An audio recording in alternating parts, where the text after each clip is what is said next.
Hi, this is Chico Resch. You are listening to the Let's Go Devils podcast on the Primetime Radio Network. Happy Devils Friday. This is Game Day Live from the Primetime Radio Studios here in beautiful New Jersey and Chicago, the home of Mayor Lightfoot. I just like saying that. Streaming live on Facebook Live, YouTube Live, Twitter Live, and Twitch on the Primetime Radio Network.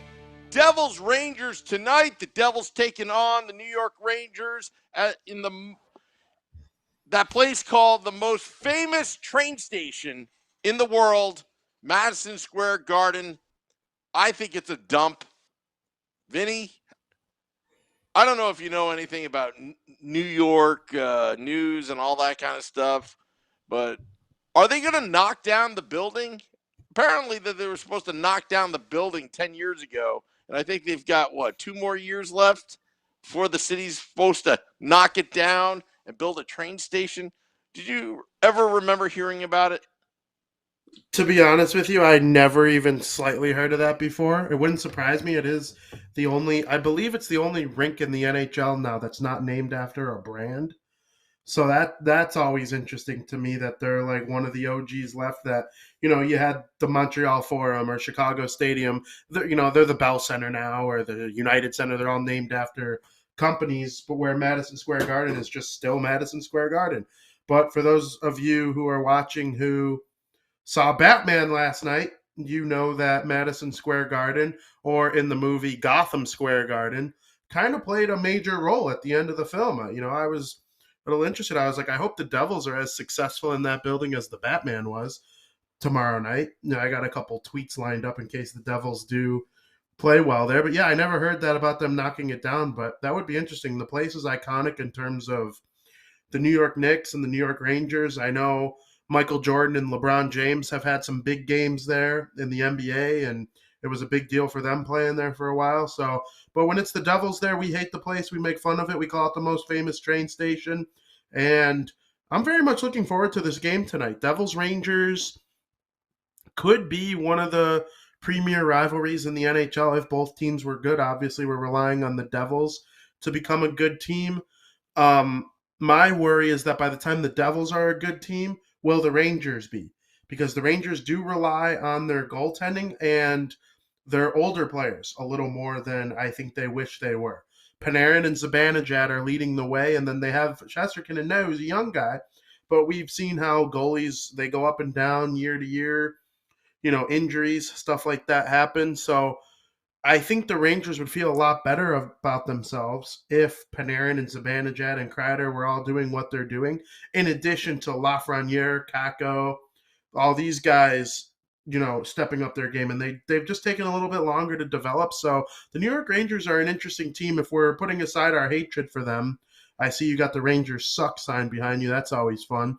But, Always if good. we put aside our hatred for them for just a second, though, they're an interesting team to follow over the next couple of years because I do wonder about what they're going to look like if Panarin, Zibanejad, Kreider all start to become typical mid-30s players.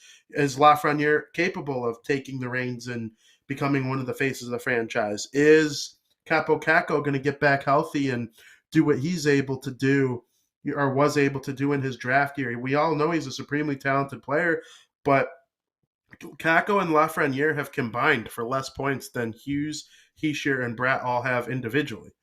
So, the younger players on the Devils are better, but the Rangers are better as a team because they have better goaltending. Fox is one of the best defensemen in the NHL. He's a young guy. The Devils wish they had a Fox, but they don't. So, a game like this is going to be interesting. I'm excited about it. Someone was in my mentions today saying that Georgiev was in net, but I have yet to confirm that from someone. If Georgiev's in net tonight, that would be huge because Shesterkin has really become one of the top goalies in the NHL. He's my Vezina Trophy winner if the season were to end today. So I'm excited about it. This is what I have to say, Vinny.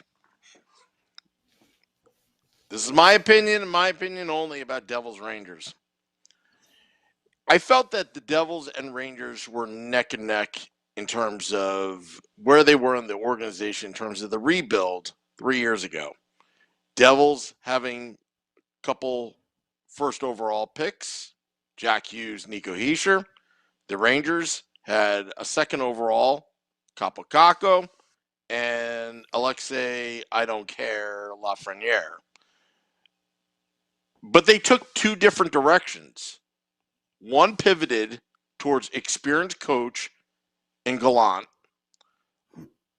The Devils kept with the process and building the pipeline, building the pipe dreams. The Rangers made some great trades, and I think the Devils made some great trades. The difference is the trades the Devils were making, we haven't seen yet. They're still developing. They're under 20 years old, whereas the Rangers made somewhat of a gigantic pivot when Tom Wilson ruined their season, changed the entire organization. Dolan, we think, angrily put out that press release because of the Tom Wilson incident, which led to the $500,000 fine, which led to the ouster of Quinn, the entire Rangers management, and in comes Chris Drury. It went to a win now mentality, whereas even I was a little nervous that the Rangers would do what the Devils are doing and put the time in and without skipping steps to build a dynasty. So you have two teams that took two different directions. The Rangers are benefiting now. You look across the river, they're doing extremely well with what they have right now.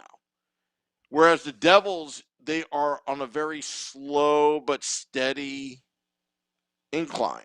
Yes, there has been setbacks, but the Devils have shown glimpses of offensive prowess, scoring 7 goals here, 7 goals here, 6 goals here, 5 goals here, 7 goals, 8 goals, whatever. They just need to work on some of the defense and goaltending and turnovers. Whereas the Rangers have some experience, but we're not even sure if their young guns are really developing because they haven't met any of what I perceive expectations in their development.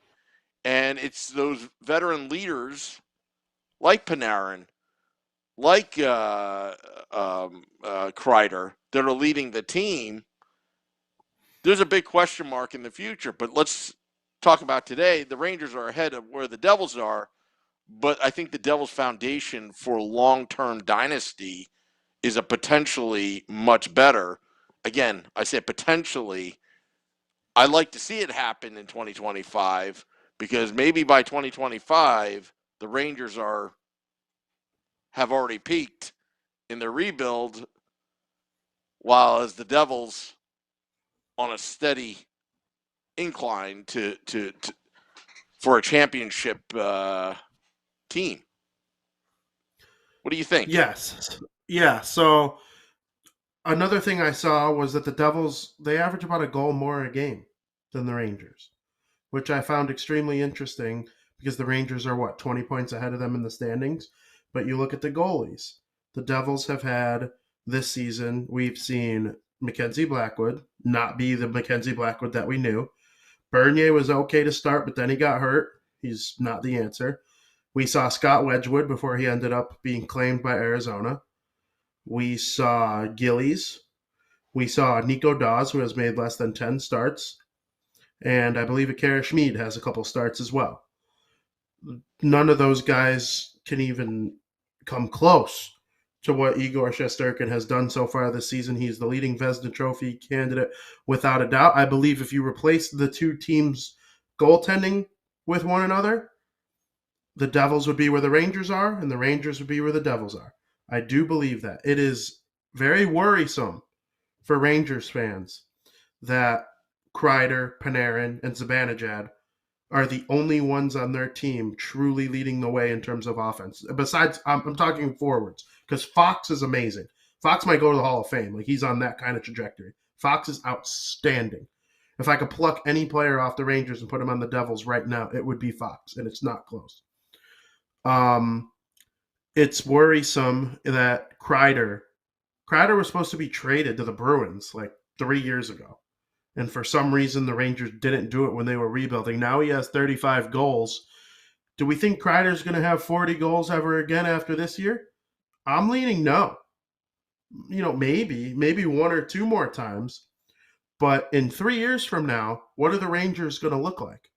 Is Panarin still going to be making 11 mil while only putting up 65, 70 points, which is a lot of points, but for 11 mil a year, it's not really.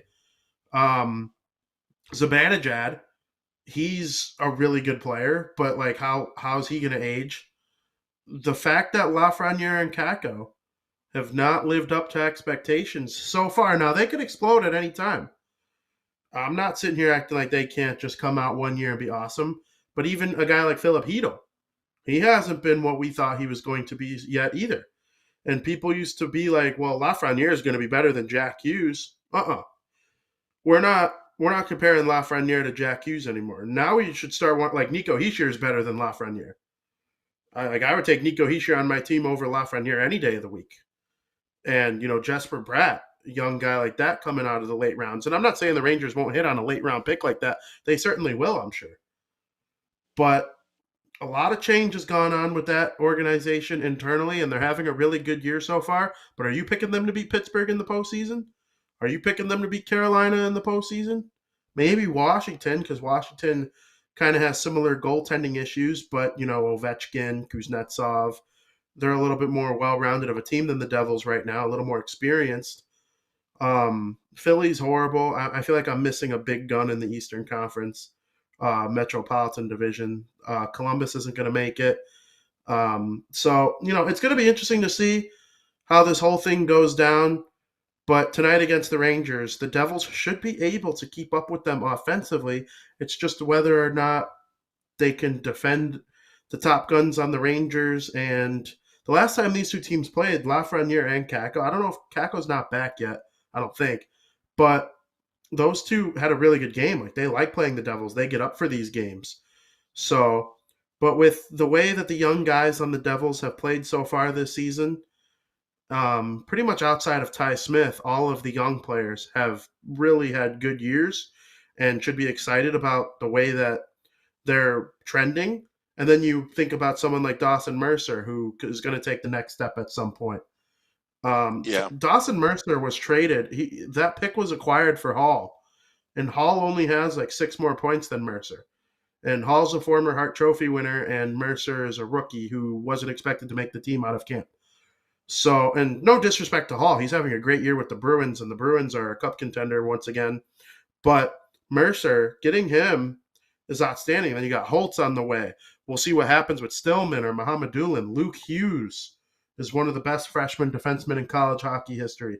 So if I had to take a team right now or for the next 3 years, I would take the Rangers. But if I had to take a team for the next 10, I would take the Devils. I really, really would.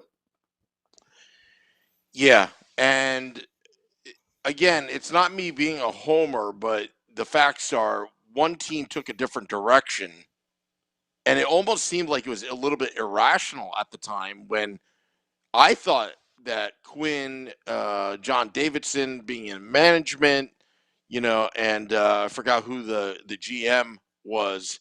Jeff Gordon. It all got fired essentially.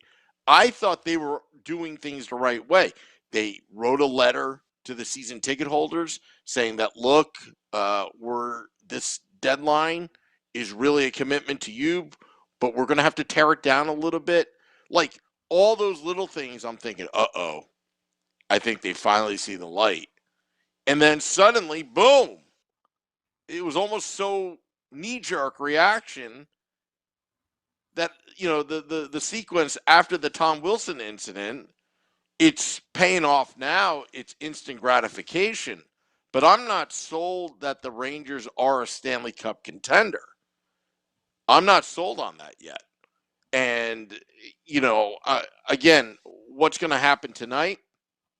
Number one, everybody knows that Madison Square Garden ice, it's the worst ice, one of the worst ice in the NHL. Just by the design of the building, you're really playing 4 or 5 stories up. The humidity, all those things. The puck is going to be bouncing around. So how does that affect the Devils? How does that affect the Rangers? People will say, hey, woo, they're all playing on the same ice. Yes, but when the puck is bouncing around, one team has played on that crap ice more often than the other, and the Devils rely a lot on their speed. So if that's going to be a factor, it kind of neutralizes it. Not completely, but it does give the Rangers an advantage there. Now, I think it all comes down to tonight protecting the puck. I think, and goaltending. I don't know who's starting in net. I hope it's our boy Nico Dawes. Dawes Mania has been going around on the internet. Dawes eat Dawes. Who let the Dawes out? Nico Pause. That Luigi comment on Twitter that yours truly at Vinnie Parise said. And I thought of another one today. Only because I was in another studio today. You know what I saw? Devil Daws. There was actually Devil Daws right there. And I was like, oh, that is the treat of choice for Nico Dawes. So I think a lot of it is goaltending, why the Rangers have a much better record. I think a lot of it is they have a coach that really has a 3-year shelf life.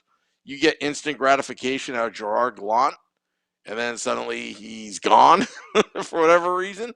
Those organizations that Randomly he's been, too.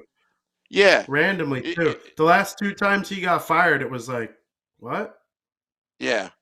So it's kind of weird, but right now he's in his first year. So I'd be more afraid of this year than year 3 of Gerard Gallant and the New York Rangers. So with all that being said, I think this game is going to be I wouldn't say one for the ages, but I think we're going to get an insight of where the Devils really are. Where the Devils really are. This is a rivalry game. It's against the Rangers. I would expect Jack Hughes to extend his 8-game point streak against the Rangers. You know that the Rangers crowd, the New York crowd, they're pretty obnoxious. That's okay. But I think Jack Hughes lives for that moment. Another man in the news that's been making headlines about possibly being traded is Jesper Bratt, ever since Frank Saravalli, who is a credible reporter, by the way. Frank Saravalli has sources. He knows a lot of people in the league. So anytime he puts out something, you have to take it seriously. I'm not saying Frank Saravalli is right. I'm just saying you have to take him seriously because he's a credible reporter. And putting that out there, the more I thought about it, Vinny, and I'll probably jump on the bandwagon on pucksandpitchforks.com and write something about it. If there's ever a time to trade Jesper Bratt, it's probably now. I'm not saying to trade him, but I would love to see the kind of offers that what other teams value him for the very reason is if you're going to re-sign him, you know what he's truly worth. Because it's kind of hard to appraise what kind of long-term contract you would give to Bratt. So one way to just test the litmus test is just to entertain offers. If another team is offering you 2 first-rounders and whatever, then he's worth a lot of money. But if another team is only offering you a 4th-rounder, yeah, you're still ahead of the game because he is technically a 6-rounder when he was drafted. But that just tells you, hey, I'm not going to offer you more than $6.5 million a year long-term contract. You get what I'm trying to say, Vinny? Like, I don't think it's a bad idea to entertain offers, but at the same time, you got to really be realistic in appraising the value of these players because that salary cap may be an issue for the Devils 3 years from now when you have to start paying these young players that are in the system. And you don't want to put yourself in a cap strap position where you signed Jesper Bratt to a 9 million a year, 5-year deal, and by year 3, he's only producing 15 goals and 20 assists a year. You got to be careful of that because then you got cap problems. Yes, I agree. The only way I would trade Bratt is if it was for like a high quality defenseman or a high quality goalie and maybe a first round pick. I mean, I don't think it's easy to trade him right now because, like you said, his long term value is very much up in the air still. This is his first year with point per game production. So the question remains, can he keep it up? You know, we believe Jack Hughes can keep it up because he was a number 1 overall pick. He had the heavy pedigree as a prospect. Bratt didn't have that. Bratt worked slowly and surely to get to where he's at right now. The thing I like most about Bratt, though, which makes him a little bit more valuable to me, fitting in with this team, is he has shown the ability to play on the wing with both Jack Hughes and Nico Hischier. It doesn't matter, and Dawson Mercer for that matter, early in the year when it was Mercer with Bratt. So, you know, his ability to play on all 3 scoring lines or any of the 3 scoring lines that they might come up with over the years. I like Mercer on the wing with Hischier and Bratt too. There are so many different ways they could go about it with Bratt in the lineup. Bratt fit in with Hall during the MVP year. So his flexibility is something I really like, and other teams might not get the same results, you know, from someone like Bratt playing on, you know, their top 2 lines. Like, would he be able to play with both Crosby and Malkin? Would he be able, I mean, maybe those 2 are insane examples, but you get what I'm saying. His ability to play with both has been interesting. Like, there are a bunch of wingers on the Devils who were great with Hischier but sucked with Hughes, or were great with Hughes but sucked with Hischier. Like a great example is Gusev. Gusev didn't fit on the New Jersey Devils at the end, but in his first year when he was really good, he was horrid with Hischier. But for some reason, when he played with Hughes, he had a lot of success. So, I have that backwards. He was a disaster with Hughes, and he played pretty well with Hischier. So, it's all about chemistry, and Bratt seems to have chemistry with everyone. He plays well on the power play. So, trading him is a tough concept for me. They would need to get something really nice in return. Yeah, and I'm going to make a statement here as well that Bratt, he's got some leadership intangibles that can't be taught can't be taught. And he's obviously a well-respected leader on the team. And those kind of intangibles somewhat makes you untradeable. Because I've always believed team culture is underrated. Again, it's something that the analytics and stats people will never talk about. But if you have a leader like Bratt in the locker room, you can't replace that.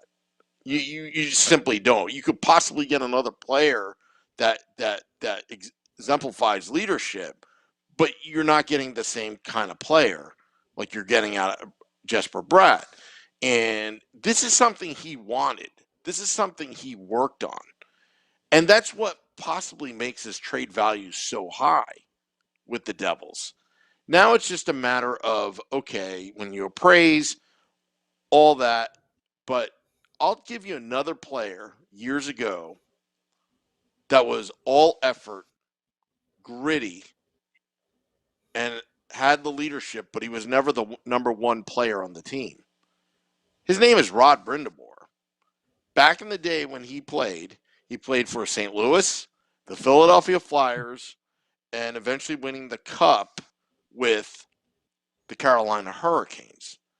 And Rod Brind'Amour was always behind Eric Lindros, Keith Primo, on the Flyers. Even in Carolina, he was, it was Ron Francis's team,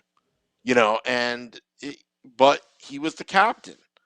And, I think Bratt is somewhat like that player. He doesn't have to be number 1, but he definitely fills that role where it takes the heat off of Heischer of having to be the only one setting the captain-like example. He wanted to be the core leadership. He didn't say he wanted to be the number one leadership. And I think you can make a case of not trading Jesper Bratt. But at the same time, from a skill standpoint, you can definitely get a first rounder out of him. But I don't think any other team is going to offer it. Not because he's not worth it. I think it's strictly because it's too high of a price to pay that somebody that is not at a Connor McDavid or Sidney Crosby-esque level, if you know what I mean. Yes, absolutely. If you're going to trade him, if you're the Devils, you got to get something great in return for him. And I'm not certain that would be the case. So, I'm excited to watch him continue growing with the Devils. I think he could, score 30 goals and have 70 points and be a great winger with the top two centers. Like you said, you can't teach leadership. You can't teach some of the things he brings besides the offensive ability. And when he's out there, you have a feeling that something great could happen, especially when he's got one of his two great centermen. So I like Bratt. I would keep him around. Yeah, and just reading some of the comments, cellular therapy, Bratt would all but guarantee a team like Colorado the Stanley Cup. Yeah, I see the sentiment. There's no guaranteeing the Stanley Cup, though. The best team hardly ever wins. I mean, a lot of it is luck. Puck bounces the wrong way, or goalie accidentally trips over the broken stick on the ice. I mean, a lot of it. Yeah. But and with injury, fatigue, and all the stuff that goes into the postseason, by the time you get to the Final Four, it's anyone's game. Yeah, and another thing, this is a rivalry game, but I've been seeing a lot of tweets from Devils fans that they're like, I used to get excited for these games because a lot of Devils fans are down and out with the results of this season. But there's one thing that the Devils players need to know is it doesn't matter if you're 0-82. You don't lose to the Rangers. You just don't. You have to get up for that game. You gotta figure it out. And I'm going to look on the social media pages before we start making our predictions, see who is in net, who is what's the starting lineup. But they're saying that Pavel Zacha will not play tonight. Non-COVID illness, according to New Jersey Devils. Amanda Stein saying Mason Geertsen should be drawing in with the Devils if Pavel Zacha is unavailable. Nico Dawes is now leading the Devils onto the Madison Square Garden ice. He is the starter tonight. Dawes eat Dawes. Devil Dawes. It's everything we kind of talked about, Vinnie. Yeah, I'm happy to see Dawes in net. He deserves it. The last couple of times Gillies has been in net, it hasn't worked out in their favor. The Devils outplayed the Blackhawks a lot of the game, and both goalies were bad, and Gillies was just slightly worse than Kevin Lankinen. So, and the Hawks took advantage of a couple power plays. So I definitely, am in favor of this move, and I'm excited to see how it goes. Yeah, and also another thing, Alexander Seamock, Leo Scallione Jr. writes, Alexander Seamock holds the Devils' record for the most total games played in a season without taking a penalty. He played 25 games in 91-92 season and finished the season with 0 penalty minutes. Because Jack Hughes is one of only 4 players this season who has played 30-plus games and has yet to take a single penalty minute. Great way to jinx it, guys. I know one of the other 4 is Will Butcher, too, former Devil. But, it's almost a lock that Hughes takes a penalty tonight now that this was put out into the Twitter sphere. But, we'll see what happens. I don't think anybody's talking about Jack Hughes for the Lady Bing Award, but maybe. I mean, if he goes the whole season, what's Jack Hughes' maximum games he could play? Like 50 something, 60 something. So if he does get in that range and he takes 0 penalties, I mean, yeah, then I guess you would have to consider him for the Lady Bing Award. Well, I mean, Jack Hughes doesn't take cheap shots on players, and anytime he gets, a cheap shot, he just gets up and keeps on, keeps the motor running. Lady Bing is not a softy award by any means. It's just, you play a clean game, really. And, past Lady Bing winners like Wayne Gretzky, it's, some players are kind of like, I'll never win that. That's stupid, but at the same time is, for a coach, that's a player that you can rely on. That's not going to cost you the game with a stupid penalty. So there is some, prestige to that award. But one last question. Do you think fans are way too hard on Geertsen? I don't think I am. I think he's great. Because, and Chico has alluded to this is the fact, and this is why I like Geertsen, because it goes against what the analytics people say about why to not put him on the ice. Again, there is no metric to leadership, and there's no metric to the emotion of the game. And somebody like him could really change the momentum of the game with one big hit or one big fight. And he's a big guy. There's a player on the New York Rangers by the name of Ryan Reeves who's going to suit up in this game, and he had his little bout with PK Subban during the preseason, or that might even been the regular season. If it was the regular season, it was early. You mean that fake injury? Yeah, that's where PK Subban started. It was because of Ryan Reeves and all that. Yeah, so, because he couldn't skate. On Madison Square Garden ice. Yeah, Geertsen being in the lineup tonight might pay dividends for this team if they're able to, like you said, try and get a big hit or a big fight, try and get some momentum going their way. Then when something like that happens, then you throw the skill guys out there. Maybe Mercer, Hughes, and Bratt combine for something nice, or Sharon Govich and Jack connect for something. So, it'll be interesting to watch. I have no opinion on Geertsen. Like, when he's in the lineup, awesome. When he's not, awesome. Like, he's not going to make or break your hockey team. I certainly don't think he's the reason you lose, and I certainly don't think he's the reason you win. He could help you win. He could help you lose, or there are certain games for everyone. He's not Jack Hughes or Nico Hischier or Jesper Bratt, but he's also not, I don't know, he's not John Scott, there's value to him to some degree. So we'll see what happens. All right, predictions before we go, Vinny. Predictions. What are you predicting? Predictions. What do I think the Devils are going to do? Last night, Madison Square Garden was featured in The Batman. I saw it. It was awesome. The road team won, so I will go with the road team here and say that the New Jersey Devils win 4-3. I'm talking 5-3 Devils. I like it. And it's going to be a Jack Hughes empty net goal to seal the deal. Hi, this is Chico Resch. Whoops. You are listening to the... Sorry, I hit the wrong button. I was supposed to... Sorry, Chico. Didn't mean to interrupt you, Chico.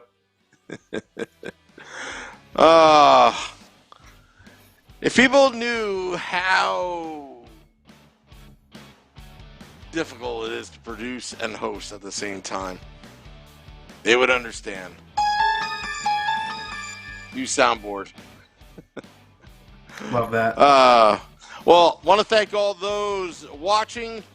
Remember, Devils After Dark, after the game, Scotty at SiriusXM, Liquid Metal, and I will recap the game that was at Madison Square Garden, the world's most famous train station, due to be knocked down very soon, we hope. All right. Enjoy the game, everybody. Here's hoping that Mason Geertsen takes care of Ryan Reeves. Till next time, Let's go, Dawes. Let's go, Devils. Yeah, let's go, Devils. Let's go, Devils.